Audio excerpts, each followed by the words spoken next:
kasih Bapak Ibu serta staf SD Negeri 13 telah bersedia hadir untuk mengikuti pemaparan dari kami, yaitu tentang budaya positif. Nah, ini bagian dari materi CGP yang saya jalankan, yang saya jalani sampai sekarang, dan akan saya diseminasikan hari ini. Nah, sebelumnya saya mau mengaturkan panganjali umat. Om Swastiastu, Assalamualaikum warahmatullahi wabarakatuh. Salam sejahtera bagi kita semua. Nah, saya di sini CGP Angkatan 10 Kabupaten Buleleng. Materi budaya positif ini adalah materi pada modul 1.4. Nah, sampai saat ini saya sudah sampai di modul 1.4, yaitu tentang budaya positif. Nah, budaya mungkin sudah tidak asing lagi bagi kita ya, tentang budaya. Nah, budaya positif itu akan menghasilkan suatu ekosistem sekolah yang penuh dengan suasana positif.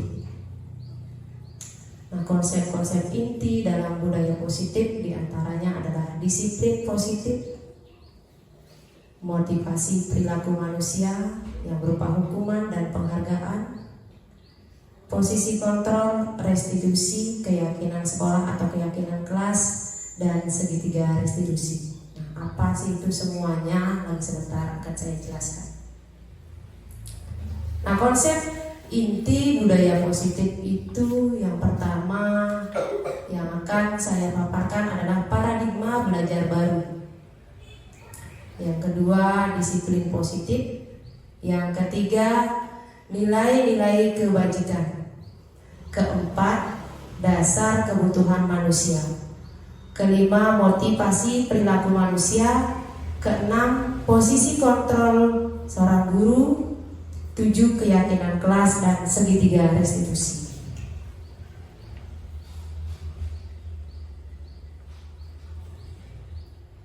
Nah, pembelajaran dengan paradigma baru.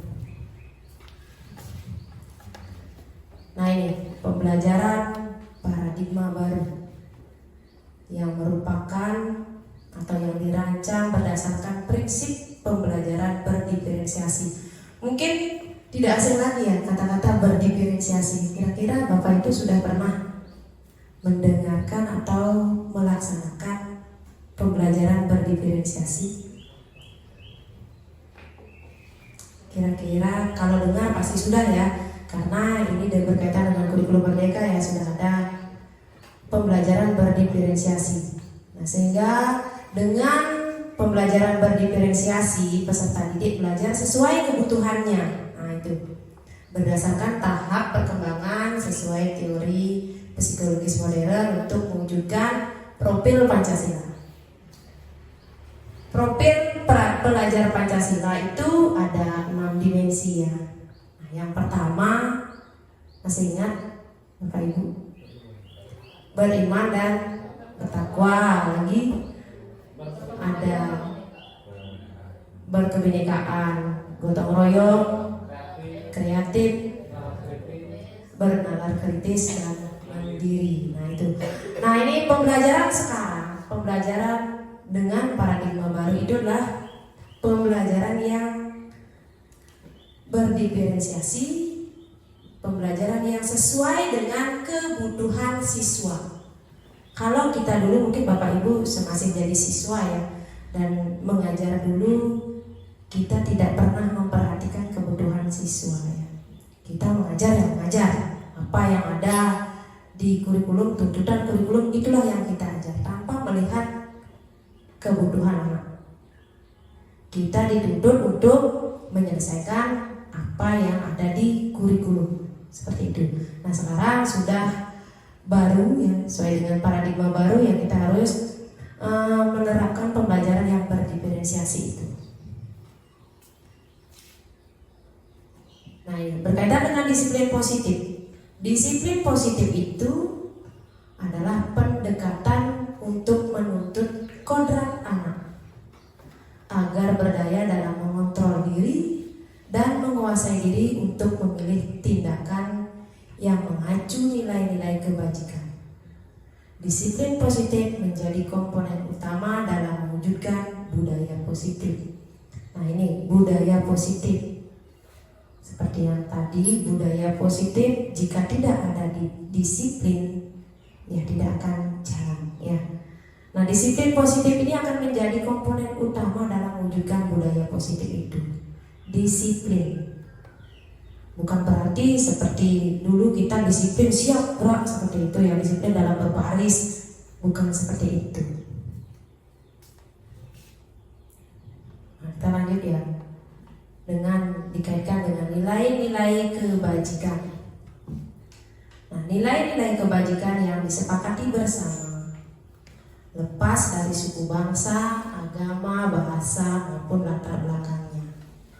Nah, ini contoh kebajikan menurut berdasarkan profil pelajar Pancasila yang tadi, ya, beriman dan bertakwa terhadap Tuhan Yang Maha Esa, berakhlak mulia, berkebinekaan global, gotong royong, mandiri, kreatif, dan bernalar kritis. Nah, itu yang berkaitan dengan profil pelajar Pancasila.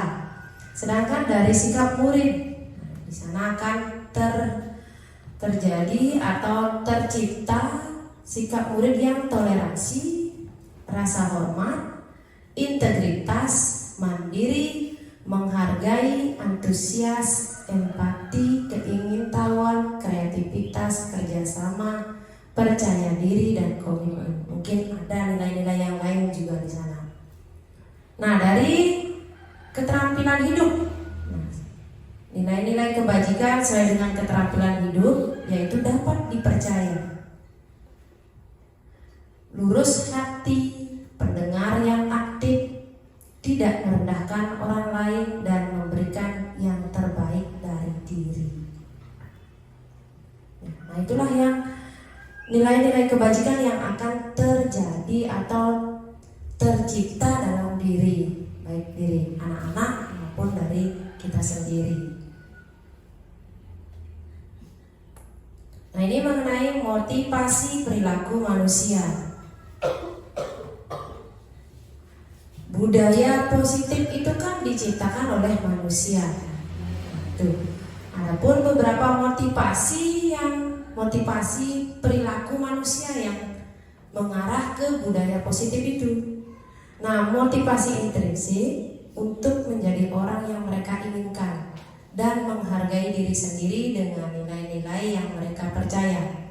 Nah, ini untuk menjadi orang yang mereka inginkan dan menghargai diri sendiri sesuai dengan nilai-nilai yang mereka percaya.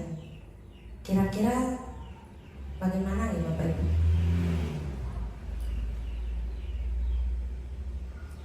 Untuk menjadi orang yang mereka inginkan, berarti bukan dari diri sendiri. Ya, ini dari intrinsik, berarti dari dalam diri ya. Nah, ini untuk dari ekstrinsiknya, dari luar. Dari luarnya, untuk menghindari ketidaknyamanan atau hukuman. Nah, kadang-kadang kita dan anak-anak pun. Nah, sekarang saya mau tanya dulu sama Bapak Ibu. Bapak Ibu mau datang pagi-pagi ke sekolah karena apa? Kalau Pak Syam karena tanggung jawab. Karena tanggung jawab. Mungkin ada yang lain? Kalau dari saya mungkin kebiasaan. Budaya. Tanggung jawab. Dari ibu-ibunya mungkin ya. Datang pagi-pagi ke sekolah kira-kira untuk apa? Karena apa? Kedisiplinan kita sendiri. Kedisiplinan kita sendiri. Wih, bagus sekali ya. Kalau Bu Nur? Karena tanggung jawab. Tanggung jawab. Ibu Nur? Mungkin karena kewajiban. Karena kewajiban. Karena kewajiban. Bu Kono? Karena tanggung jawab. Karena tanggung jawab. Nah, ini kadang ada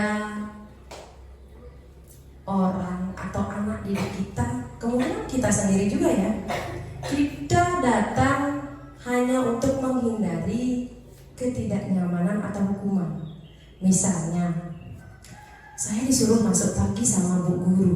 Kalau tidak masuk pagi, saya akan dihukum seperti itu. Nah, itulah motivasi perilaku manusia untuk menciptakan budaya positif itu. Karena mereka takut dihukum. Nah, yang kedua, untuk mendapatkan imbalan atau penghargaan dari orang lain. Nah, ini kadang sering juga ya seperti itu ya. Anak kita sendiri di rumah juga mungkin seperti itu ya yang bisa kita rasakan. Jika dikasih sesuatu, nanti kalau kamu mau nyapu, ibu kasih hadiah. Nah, itu mereka itu akan mau menyapu jika dikasih hadiah atau penghargaan. Sering kita lakukan seperti itu, janji-janji dengan anak-anak ya. Nanti kalau siapa yang jadi teladan di sekolah akan ibu berikan hadiah. Mereka itu melakukan itu hanya karena ingin mendapatkan imbalan itu. Nah, itulah motivasi juga. Motivasi untuk budaya positif, tetapi karena ingin mendapatkan imbalan. Nah, kalau yang dalam diri, ya dari intrinsik dalam diri,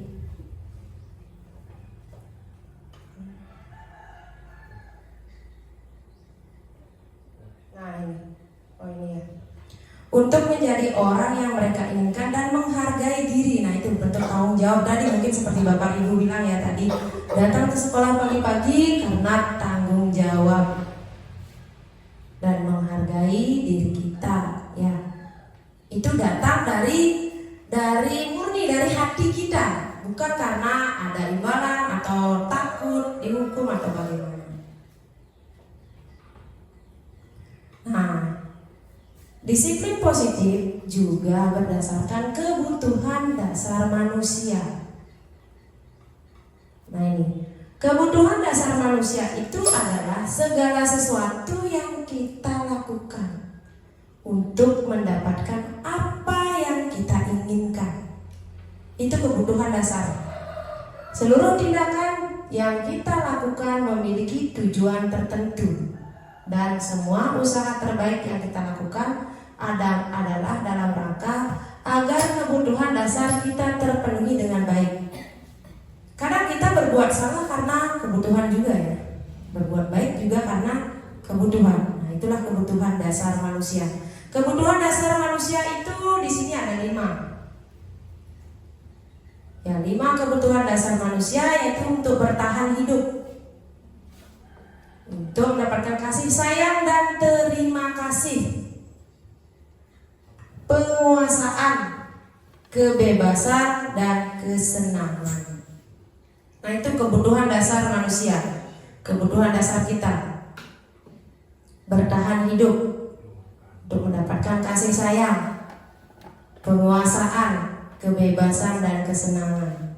Secara tidak langsung kita sudah melakukan itu, memenuhi kebutuhan hidup kita maupun anak didik kita.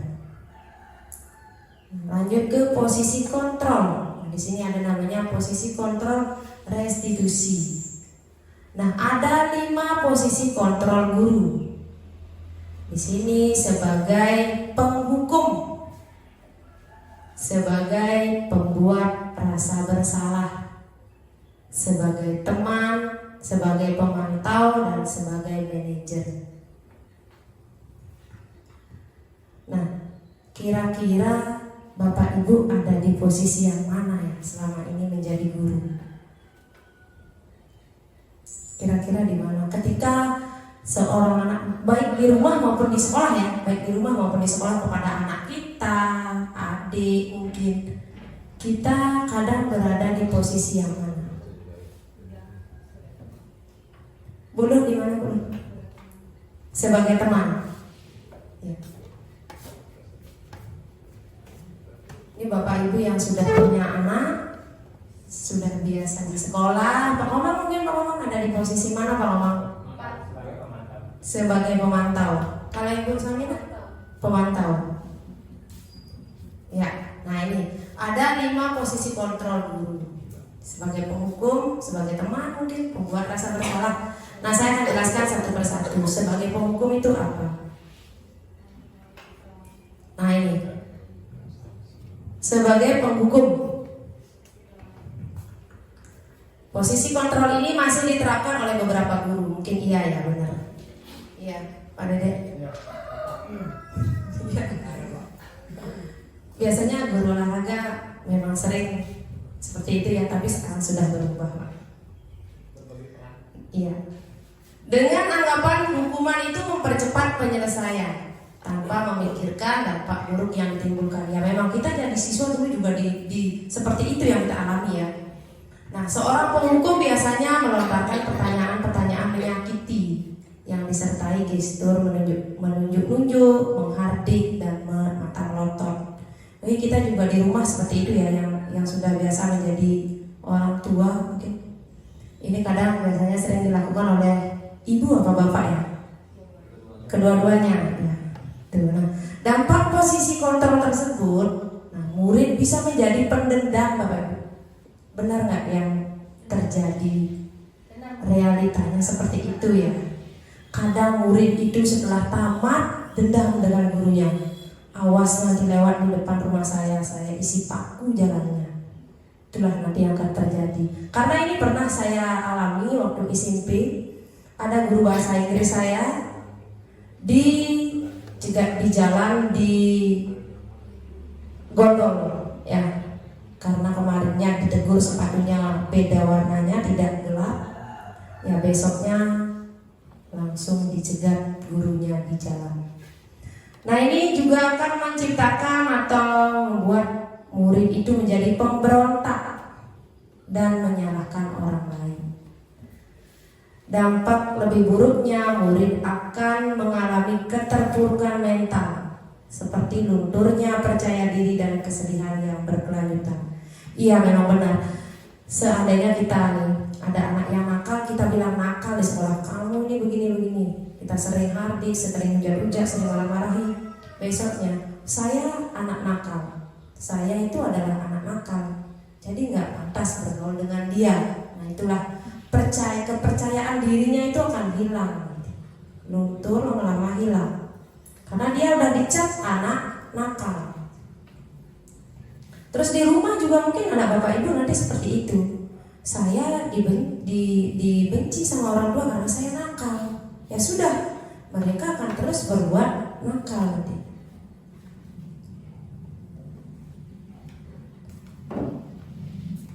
Nah, lanjut ke pembuat rasa bersalah. Posisi kontrol guru, pembuat rasa bersalah. Nah, pernahkah Bapak Ibu melakukan hal itu mungkin sama anak di rumah atau anak didik di sekolah? Pernah. Ya, pernah ya. Nah, posisi ini guru akan berkata lebih lembut. Guru akan menciptakan keheningan yang membuat orang lain merasa tidak nyaman, rasa bersalah, bahkan rendah diri. Posisi kontrol tersebut berdampak pada penilaian diri yang buruk. Murid akan merasa bersalah dan tidak berharga. Tidak seperti dampak posisi penghukum, murid dapat menumpahkan segala amarah meskipun dengan cara negatif. Murid dengan perasaan tertekan seperti ini yang tiba-tiba dapat meletus amarahnya sehingga dapat menyakiti diri bahkan orang lain. Karena kita menciptakan rasa bersalah pada anak tersebut. Kira-kira Bapak Ibu yang pernah melakukan hal itu membuat anak merasa bersalah, apa yang Bapak Ibu katakan kepada siswanya?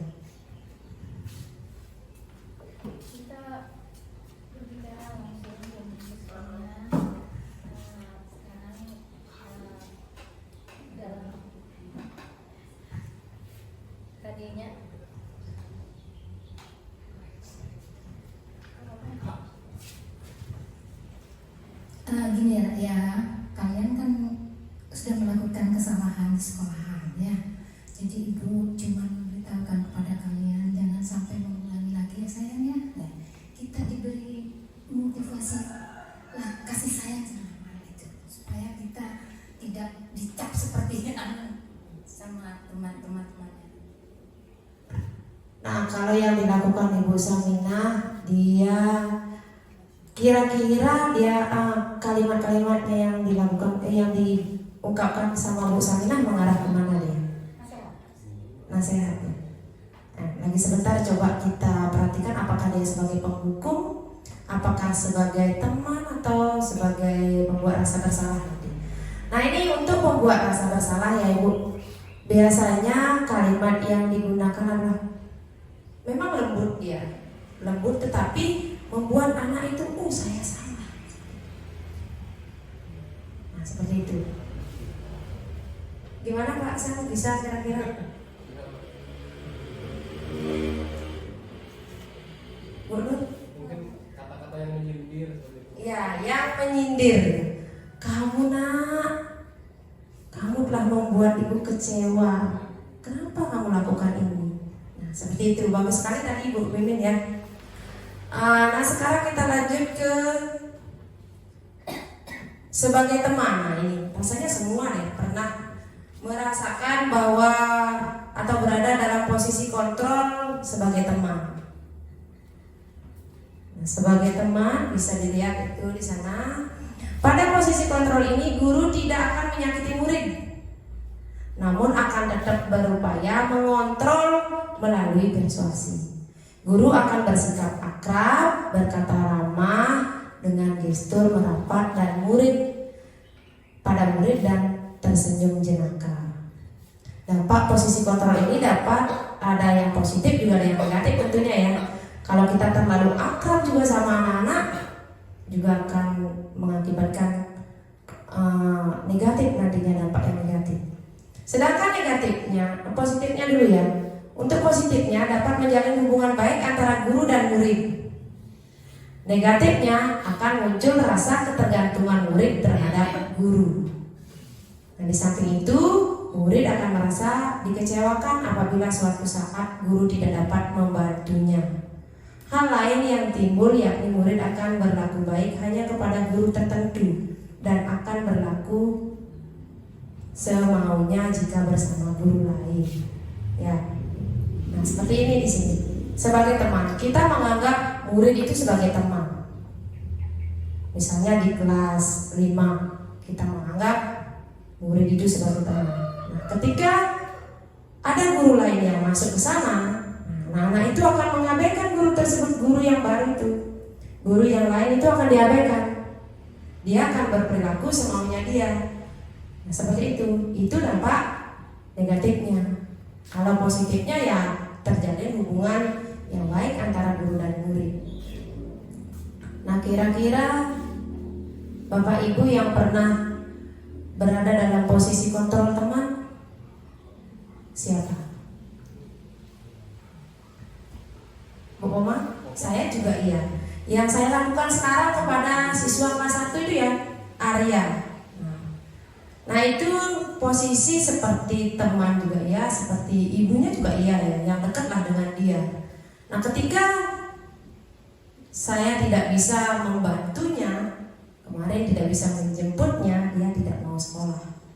Seperti itu, jadi dia itu akan ketergantungan dengan kita.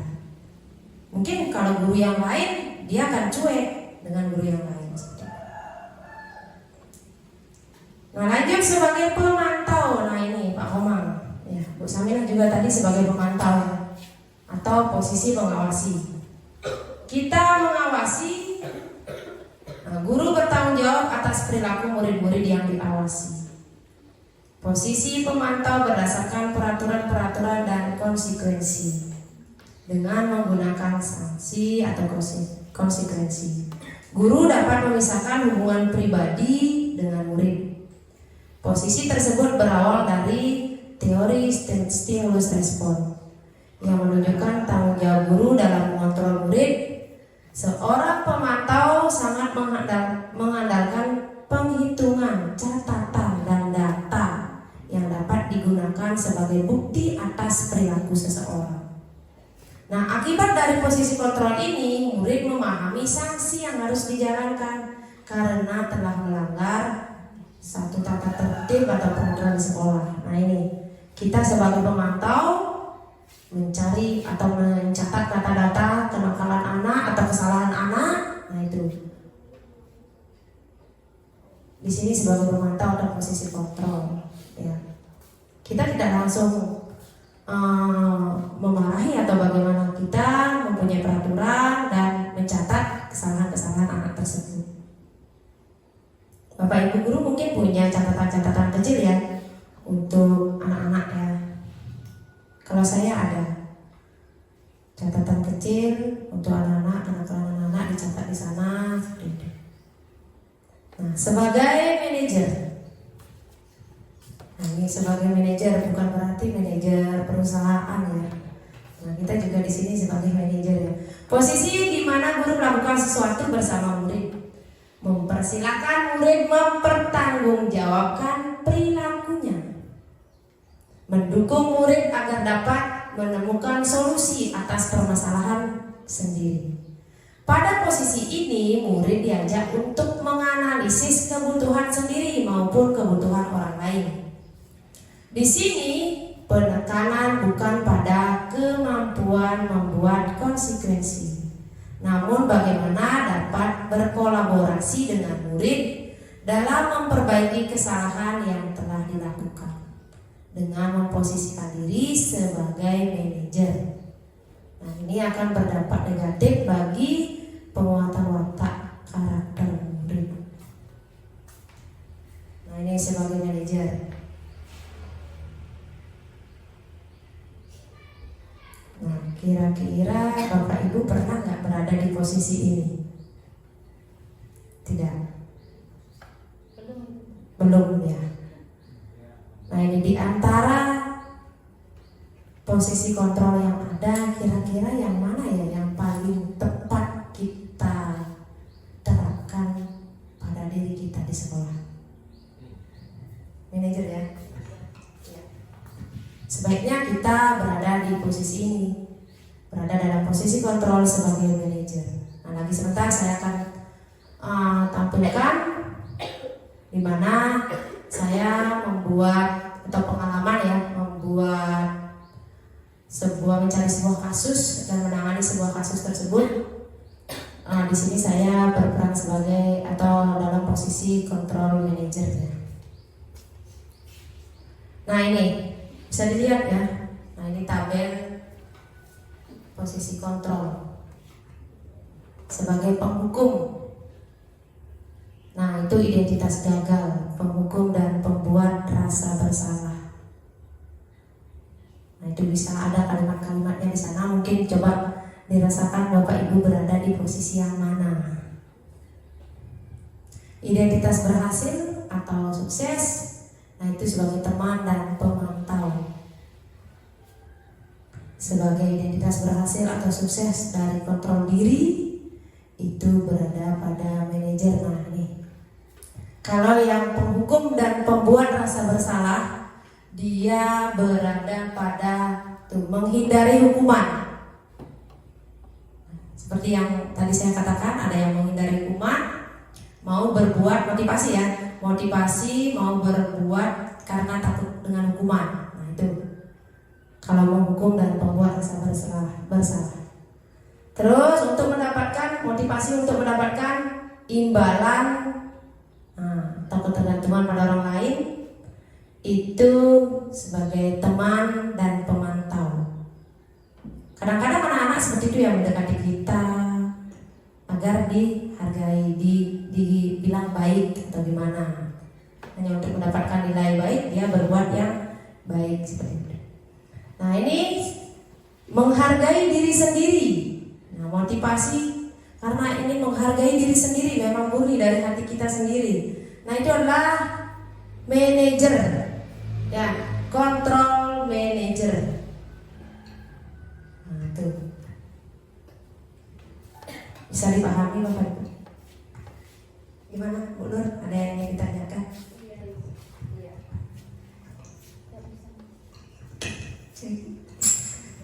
Baik Bu, terima kasih waktunya. Saya ingin berpendapat sedikit Bu ya. Oke.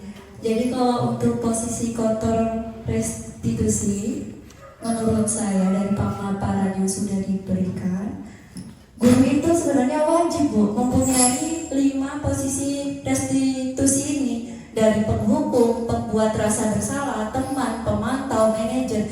Jadi semuanya ini menurut dari definisinya tadi itu sebenarnya bagus dia Bu. Jadi ketika pertama guru menjadi seorang teman. Jadi kalau kita nggak jadi seorang teman, murid itu akan ketakutan sama kita. Tapi kalau kita keterusan ngalem-ngalem, apa sih bahasanya ngalem?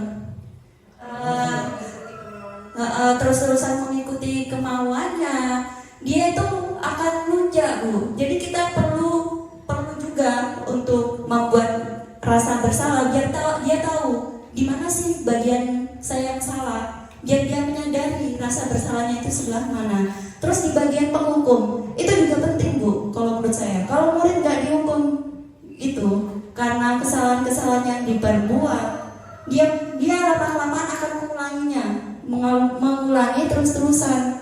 Terus kalau sebagai pemantau ini juga penting. Kadang mungkin guru-guru di sini meskipun duduk di kantor itu matanya bisa aja keluar Bu, ngeliatin anak-anak, oh ternyata nggak ada yang berantem nih, aman berarti gitu. Kalau sebagai manajer ini juga penting.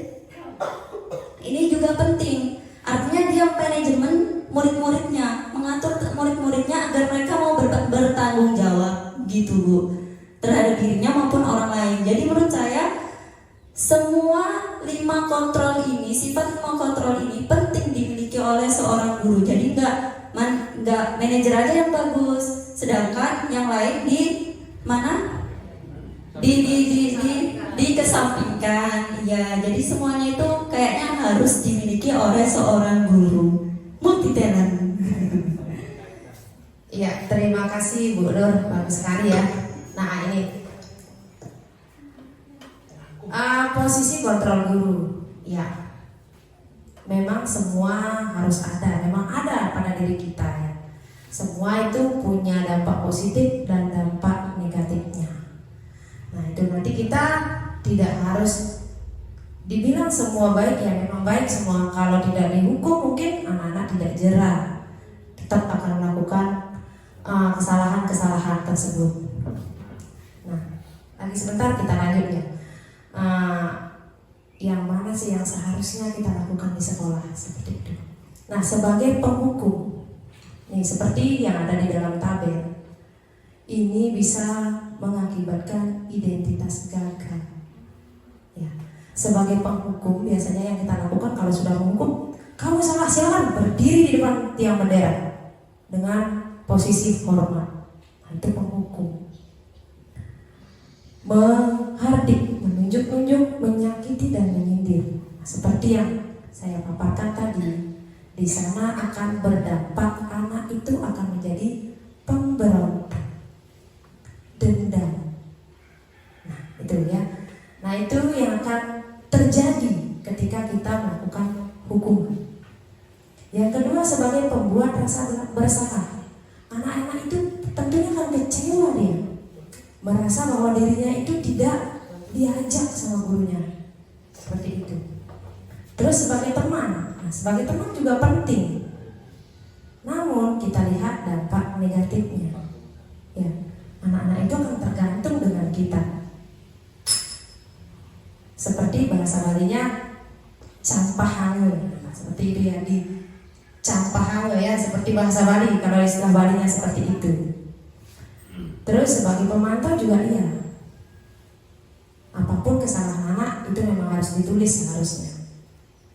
Nah, sebagai manajer, coba sebagai manajer. Ya, di sini sebagai manajer kita itu mengajukan pertanyaan-pertanyaan, memperhatikan. Misalnya anak itu berbuat salah, kita dengarkan. Kenapa dia itu melakukan kesalahan? Kadang kan kita tidak seperti itu. Ada siswa melapor, ibu, ada siswa bertengkar di sana. Kita datangi dia tanpa mau mengetahui apa yang terjadi, apa sebabnya. Karena kita langsung mengambil keputusan dan menghukum mereka berdua ya, yang salah. Nah ini posisi kita sebagai apa selama ini? Rasanya sebagai semuanya ya, sebagai semuanya. Nah, tetapi diharapkan kita itu yang paling tepat itu kita berada di sebagai manajer. Ini nanti berkaitan dengan segitiga restitusi. Ya.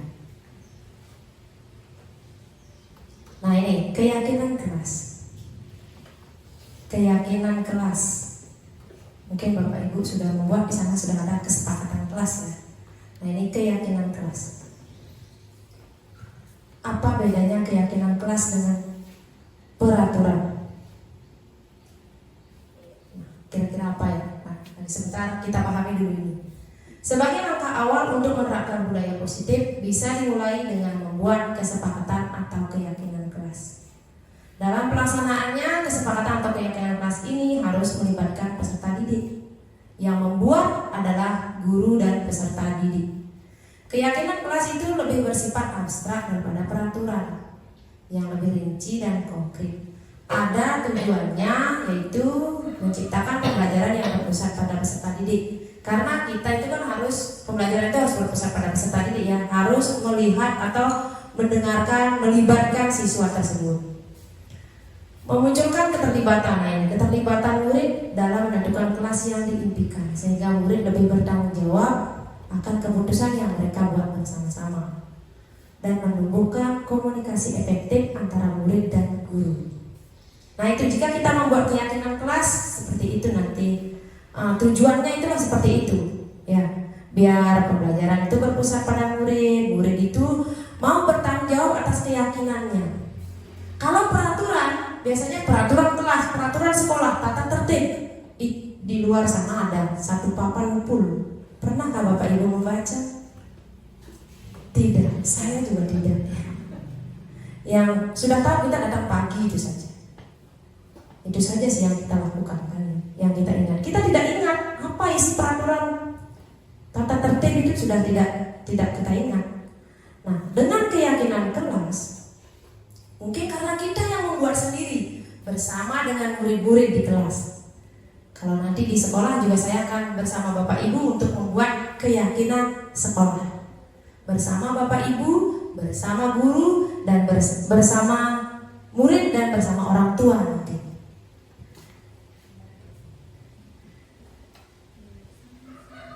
Nah ini, mengapa kira-kira keyakinan kelas bukan peraturan kelas? Seperti tadi, kalau keyakinan kelas kemungkinan besar kita akan bertanggung jawab atas apa yang kita buat bersama. Nah ini, mengapa kita memiliki peraturan tentang penggunaan helm dan mengendarai kendaraan roda dua ya. Kita kan ada peraturan seperti itu ya. Kadang kita, bukan kadang lagi ya, selalu melanggar. Ya, coba kalau kesepakatan ya, kita membuat kesepakatan bersama. Kalau membawa sepeda motor itu harus menggunakan helm. Ya, pastinya kita akan mengikuti karena kita yang membuat.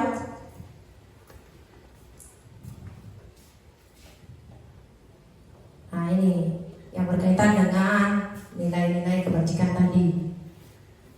Nah, kalau peraturan menggunakan helm itu takut ya, menggunakan helm karena takut dihukum. Kalau keyakinan kelas, keyakinan kita buat menggunakan helm demi keselamatan kita. Nah seperti itu. Kalau disambungin dengan motivasi, berarti kan kalau takut dihukum masuk ke motivasi yang ekstrinsik. Kalau demi keselamatan berarti dari, intrinsik. ya, ya betul sekali Bu. Dari diri kita sendiri. Kita menghargai diri kita. Memang mulia itu datangnya dari hati demi keselamatan kita. Nah ini cara pembentukan keyakinan kelas. Keyakinan kelas itu bersifat abstrak, berupa pertanyaan universal dibuat dalam pernyataan positif. Sedikit saja, jangan terlalu panjang ya. Seperti saya di kelas 6 dulu membuat hanya 5 ya. 5 keyakinan. Kemarin di kelas 5 juga saya tanya siswanya ada 5. Ya ada 5 juga. Terus disesuaikan dengan kondisi kelas dan sekolah yang mudah diterapkan.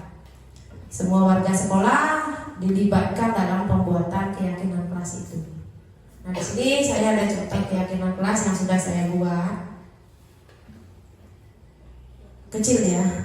Nah ini keyakinan sekolah karena di sini di kelas sudah ada sih. ini saya buat keyakinan sekolah. Sebagai contoh saja, kalau Bapak Ibu mau lihat di sebelah sana ada keyakinan kelas 6 yang saya buat bersama-sama siswa kelas 6 ya. Nah ini ada 5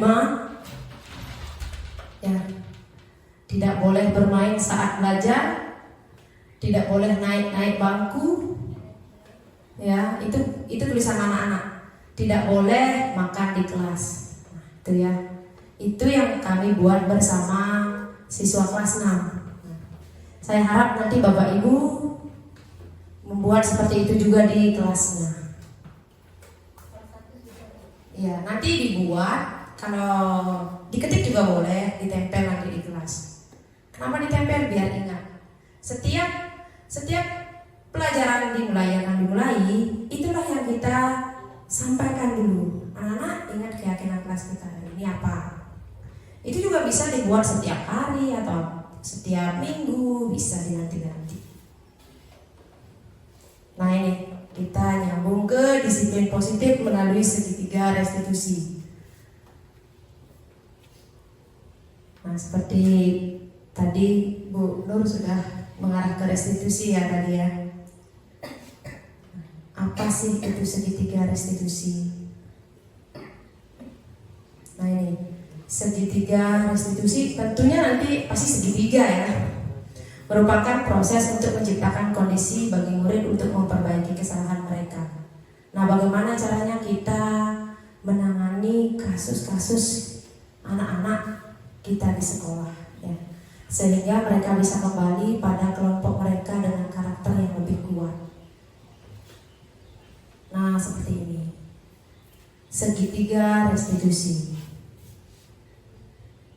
Ya, yang pertama itu adalah menstabilkan identitas, kemudian validasi tindakan yang salah, kemudian menanyakan keyakinan. Nah ini, menstabilkan identitas, validasi tindakan yang salah, keyakinan, menanyakan keyakinan kelas pada anak. Mungkin masih bingung ya Bapak Ibu. Nah, saya jelaskan di sini. Ini berkaitan dengan disiplin positif ya. Ini yang bisa kita lakukan.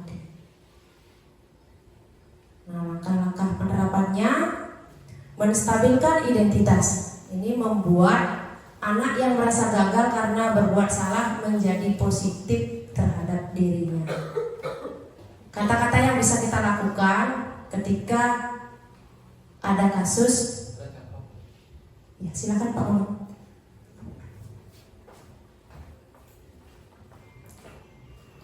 Nah, ini berbuat salah itu hal yang manusiawi. Nah, itu yang bisa kita katakan kepada siswa, ya. Tidak ada manusia yang sempurna.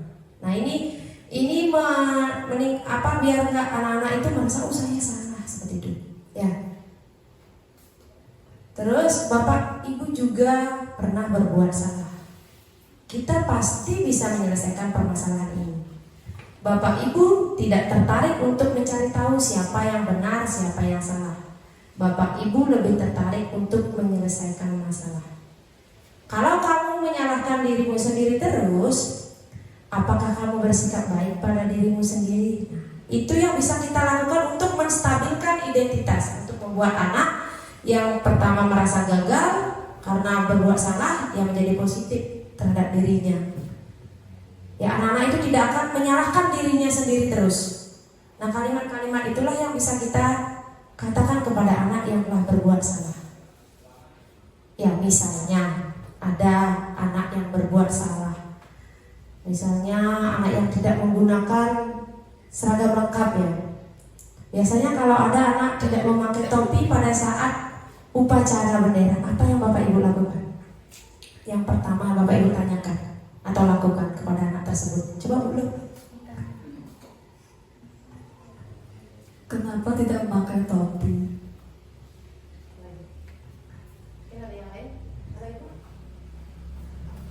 Panggil anaknya dulu. Kenapa kok nggak pakai topi sayang? Gitu kan. Bu, gini Bu, saya mesti dicuci Bu. Kalau gitu, pinjam dulu di sana saya.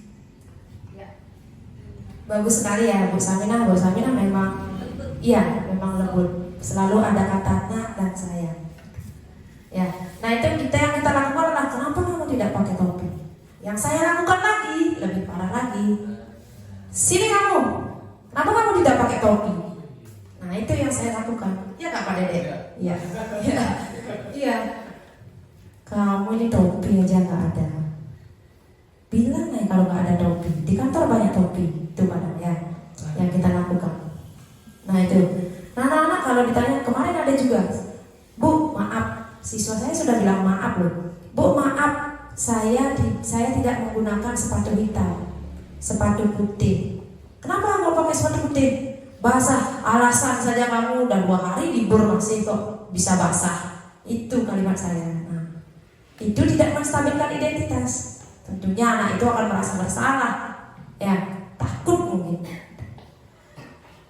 Parahnya lagi, ya anak-anak itu bisa tidak masuk nanti. Basah sepatunya nggak akan datang dia ke sekolah karena takut dimarahin.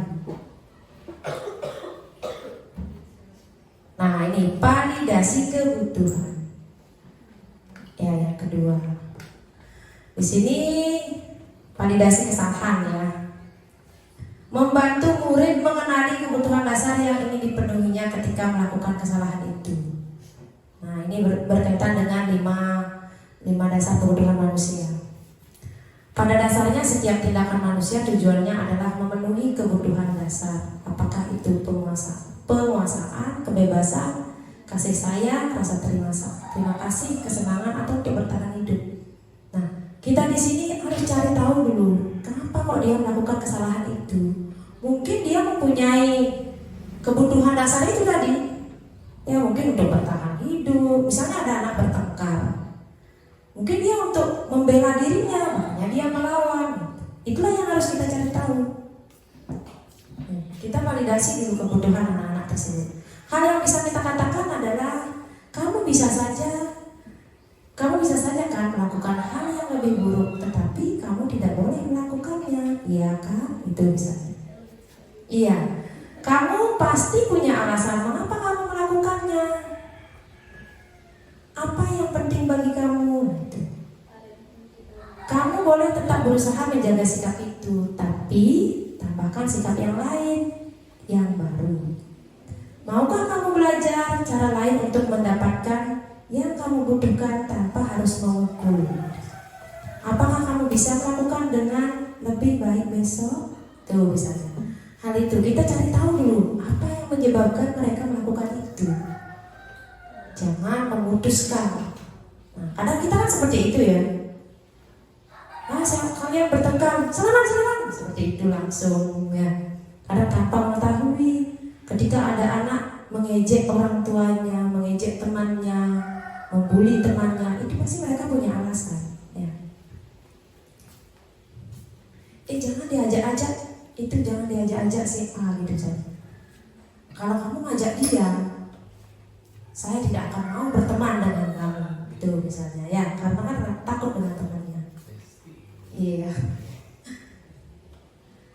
Nah ini menanyakan keyakinan kelas. Anak melihat kesalahannya dihubungkan dengan norma sosial dan nilai-nilai yang mendasari manusia berinteraksi dengan orang lain. Nah kita kan sudah membuat keyakinan kelas ya. Nah kita tanyakan itu, apakah dia masih ingat nanti dengan keyakinan kelasnya? Nah apa yang bisa kita katakan adalah apa nilai yang kita percaya di kelas? Nilai universal apa yang telah kita sepakati? Kelas yang ideal itu seperti apa? Begitu misalnya. Kamu ingin jadi anak seperti apa? Apa yang kamu rasakan ketika kamu melakukan itu? Kamu menjadi orang yang seperti apa? Begitu misalnya. Itu yang bisa kita tanyakan kepada anak-anak.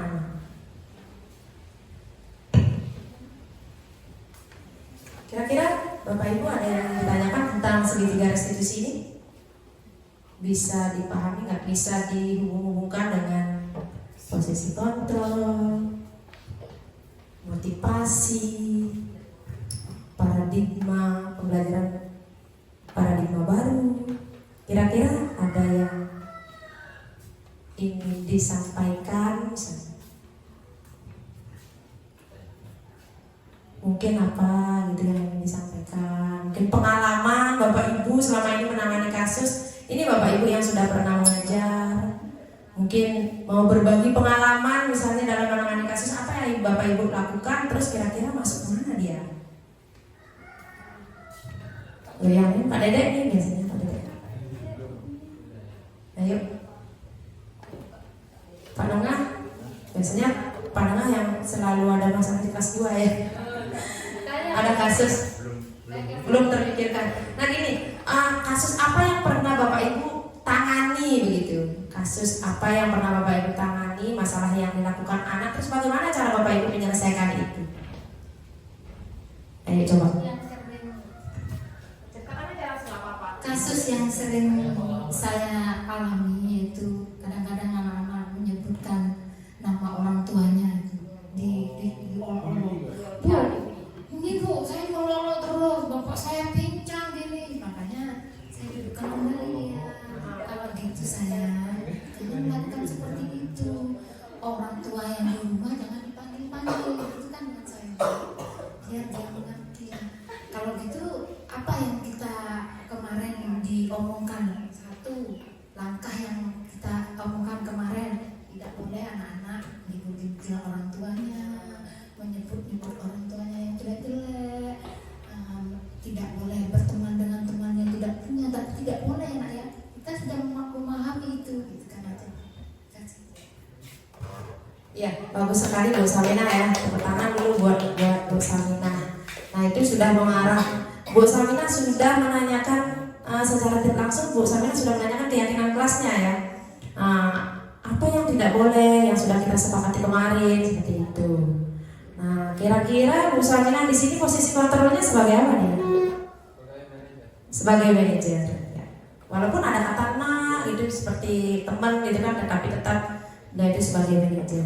Ayo Bapak Ibu yang lain mungkin yang mau berbagi pengalaman ketika menemukan kasus anaknya. Ya silakan Bu Omong. Saya ingin bertanya sih sebenarnya ya. Jadi karena di kelas 5 itu memang berlarut-larut kejadiannya, dan saya juga masih kebingungan mencari solusinya. Jadi terkait dengan bullying. Nah di kelas 5 itu ada geng-geng seperti itu ya, antara cewek dengan cowoknya ya. Jadi ada yang mengetuai dari kelompok ceweknya itu. Terus kelompok ketuanya ini sering mempengaruhi teman-temannya. Kalau kamu sampai mengajak dia, saya tidak akan mengajak kamu. Itu saya dapatkan informasi dari anaknya langsung, karena saya bertanya dulu, kenapa kamu tidak mau mengajak dia? Sama salah satu orang ya, bukan ketuanya. Saya tidak mau mengajak dia Bu, karena itu yang tidak memberikan mengajak seperti itu. Karena kalau saya mengajak dia, saya nggak mau dia sama dia. Dia takut itu.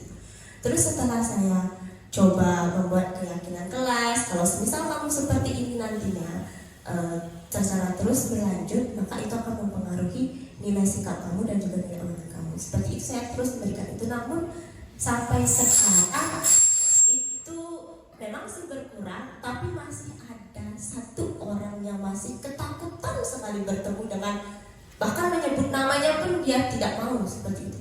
Jadi gimana solusinya? Bagus sekali Bu Omong. Ya, mungkin ada yang lain ya yang mau menyampaikan atau mau menanggapi dulu, memberikan solusi kepada Bu Omong di sini untuk di kelas 5.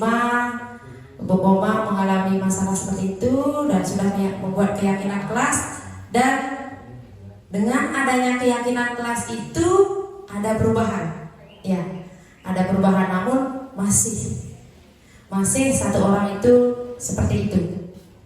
Ya, mungkin Bapak Ibu kira-kira apa ya yang kita lakukan? Jadi Bapak Ibu yang baru mungkin apa kiat-kiat yang ingin dilakukan yang berkaitan dengan budaya positif ini?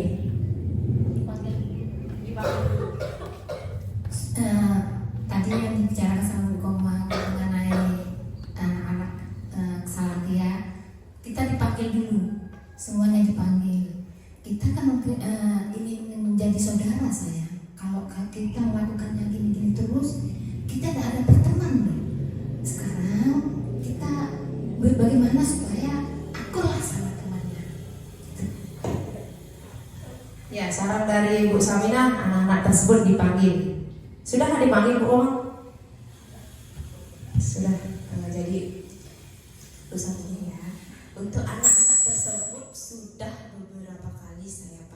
dan sudah saya ajak ngobrol secara tertutup, Bu.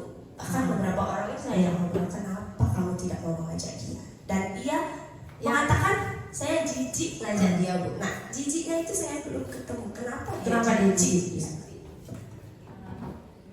Ya, mungkin ada yang lain ya, Bapak Ibu yang lain. Apa kita hukum aja dia?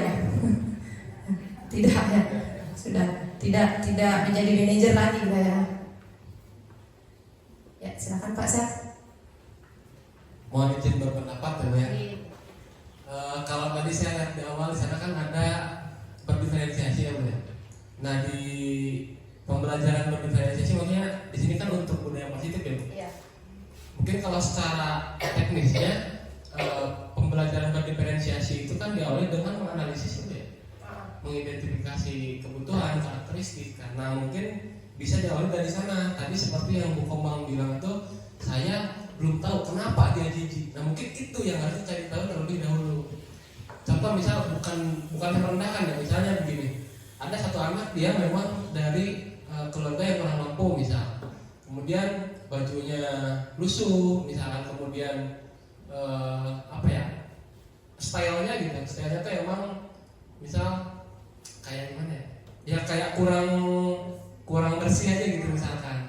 Nah kemudian yang satu dia dari keluarga yang berada misalnya, kemudian pakaiannya semuanya itu dia bersih rapi gitu. Nah sehingga dia punya standarisasi untuk berteman. Nah itu mungkin bisa juga karena posisi dia misal ini contoh ya, karena dia kan karena standarnya bersih dia nggak salah karena dia sukanya bersih. Nah sedangkan temannya ini dia kan kurang bersih lah gitu ya maksudnya, yang satunya. Nah berarti kan kesalahan dia tentang standarnya itu nggak salah, tapi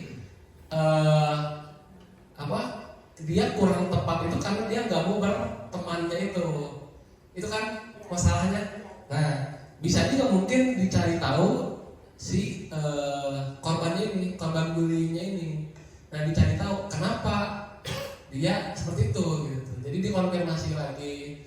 Kemudian karena ada peran orang tua ya Bu ya, jadi mungkin bisa juga nantinya dikonfirmasi juga ke orang tuanya. Kalau misalkan posisi dia lusuh, kurang bersih, mungkin nanti bisa dikomunikasikan ke orang tuanya biar bajunya mungkin bisa lebih bersih, gitu, bisa lebih rapi. Gitu. Pendapat Bu. Terima kasih. Terima kasih, tepuk tangan buat Pak Syah.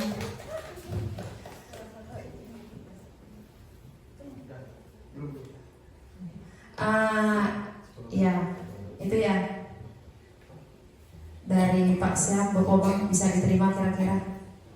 Bisa. Ya, kalau diajak duduk sudah. Nah kita cari sekarang akarnya, apa yang menyebabkan dia itu jijik dengan dia. Ya, itu misalnya. Nah mungkin yang Bu Komang hadapi lah putus seri ya. Sudah mending. Darmayati ya. Ya, nah ini untuk kasus putus seri sudah nanti lagi sebentar saya tayangkan ya. Sudah saya tangani kemarin dengan mencoba menerapkan segitiga restitusi ini. Nah itu disinilah pentingnya keyakinan kelas. Ya. Nah kenapa saya bilang di antara posisi kontrol itu sebagai manajer lah yang paling tepat kalau bisa kita berada di posisi itu. Nah keyakinan kelas inilah yang penting ya. Nah karena keyakinan kelas itu akan menciptakan pembelajaran yang berpusat pada peserta didik. Anak-anak itu merasa dilibatkan. Mereka yang membuat keyakinannya sendiri, otomatis mereka pasti akan berusaha untuk menaati atau mengikuti keyakinan itu. Tapi sudah ada perubahan setelah ada keyakinan kelas, ini sudah bagus sekali Komang ya, sudah menurun lah ya. Berarti Komang sudah berhasil ya, sudah bisa dikatakan berhasil membuat keyakinan kelas dan sehingga ya dampaknya itu anak-anak pembulian itu berkurang di kelas 5.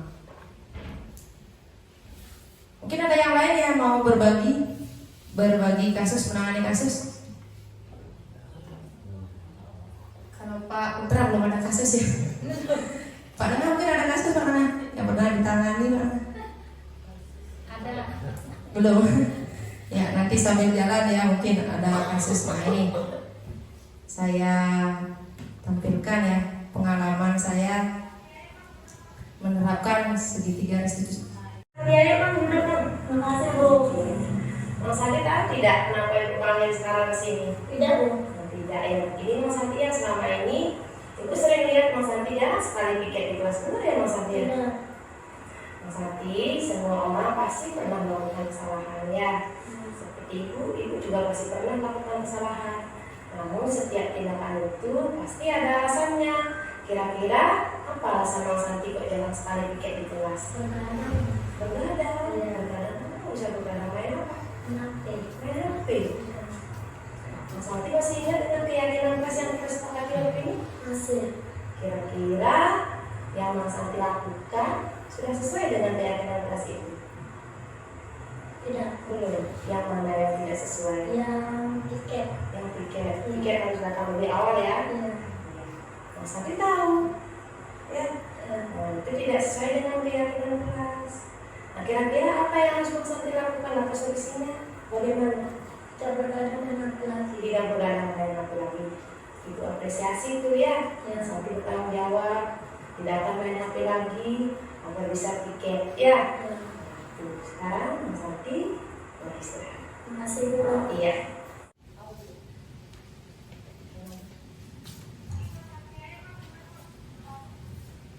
Nah ini kita yang pertama yang saya lakukan adalah menstabilkan identitas ya. Nah, mengatakan bahwa kita juga pernah melakukan kesalahan. Itu menstabilkan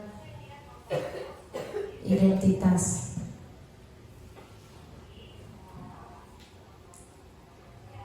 Nah ini yang bisa kita lakukan yang pertama. Nah, yang kedua memvalidasi masalah ya. Nah itu mencari tahu kenapa kok dia tidak piket, kenapa jarang sekali piket. Nah dia mempunyai alasannya bergadang. Saya juga terkejut kan, bergadang ngapain? Ternyata dia bermain HP satu malam. Nah ini murni jawaban anak-anak ya, bukan saya setting ini. Terus setelah itu saya ingatkan keyakinan kelas. Jadi di kelas 5 sudah ada keyakinan kelas. Dan dia juga sudah tahu kalau apa yang dia lakukan itu salah, tidak sesuai dengan keyakinan kelasnya yang ada di kelas. Nah ini kasus pertama. Kasus kedua.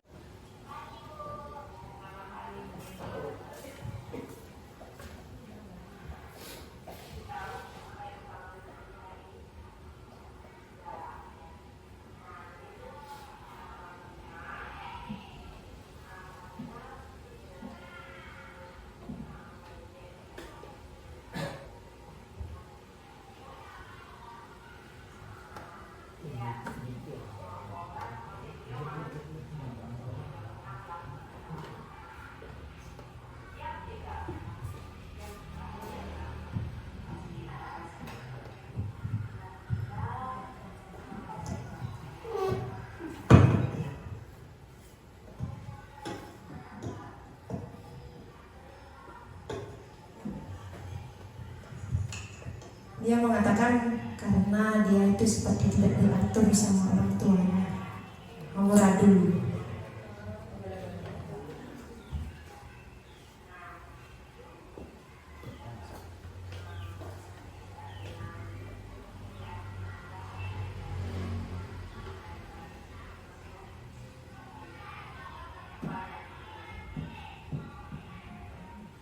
Nah itu yang disampaikan oleh Bu Dusri.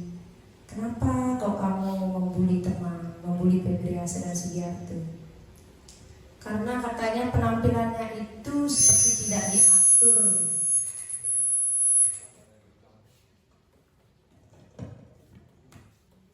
Dia itu jijik karena penampilannya. Dia itu jijik karena penampilannya. Dan dia berjanji akan ya saya tanyakan kira-kira apa yang harus untuk lakukan untuk agar tidak ada pembulian lagi. Dia bilang minta maaf. Itu mungkin sudah berkurang sekarang ya. Ya, mungkin dia sudah paham sekarang, mungkin sudah minta maaf juga. Nanti saya minta tolong sama Bu Oma, coba dipantau Putri. Kalau memang itu sudah berkurang dan mungkin tidak ada lagi dari Putri, pembulian yang dilakukan Putri, mungkin hal ini bisa kita lakukan lagi nanti untuk anak yang lain. Ya, kita lakukan segitiga restitusi itu. Nah, dengan catatan Bapak Ibu harus memiliki keyakinan kelas di kelas. Jangan terlalu banyak, mungkin bisa diganti ya, keyakinan kelas itu bisa diganti-ganti nanti.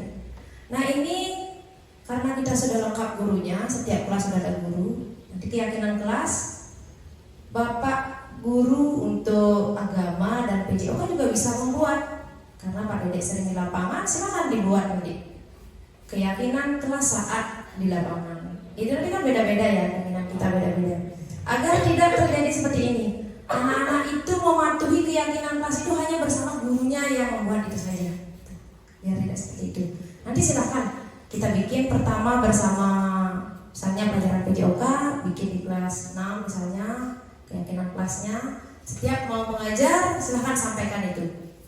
Ya, saya pun mengikuti kegiatan CGP ini selalu ada keyakinan kelas. Ya, kita itu tidak boleh, karena kita yang membuat berarti kita tidak boleh melanggarnya nanti. Silahkan nanti berkreasi Bapak Ibu, mungkin diketik atau ditulis tangan, ditempel dengan kertas warna-warni biar menarik ya. Silahkan nanti. Nah, mudah-mudahan ya kita lakukan itu sesuai ya. Nah, saya ingatkan lagi dari posisi kontrol itu saya harapkan kita itu sebagai manajer. Tidak ada lagi anak-anak takut sama guru olahraga. Tidak ada lagi guru takut sama Ibu Samina. Tidak ada lagi murid takut sama kepala sekolah, dan tidak ada lagi takut sama Pak Nengah ya. Kalian di sini seperti itu Bapak Ibu ya. Takut sama guru A, guru B, guru C. Pak ada yang berubah berbeda. Ya, ini pelan-pelan lah kita merubah mereka ya, merubah budaya kita. Ini budaya positif ya, yang berkaitan dengan budaya positif. Nah, budaya positif juga bisa dengan kebiasaan-kebiasaan ya, kebiasaan-kebiasaan yang kita lakukan. Ingat seperti apa yang kita kemarin bilang ya, kita lah terlebih dahulu menjadi contoh buat mereka. Itu. Nah, itu saja pemaparan saya tentang budaya positif. Mungkin ada yang ingin menyampaikan sesuatu atau ada yang belum dipahami. Ya, sudah cukup ya, biar tidak sia-sia saya menyampaikan ini. Entah apa yang disampaikan sama Bu Nyoman begitu saja. Ya, mungkin kira-kira masuklah sedikit ya. Ya, itu saja yang bisa saya sampaikan. Jika ada yang kurang berkenan di hati apa yang saya sampaikan tadi, saya mohon maaf. Dan saya tutup dengan para sakti, Om Sakti Sakti Sakti Om. Assalamualaikum warahmatullahi wabarakatuh.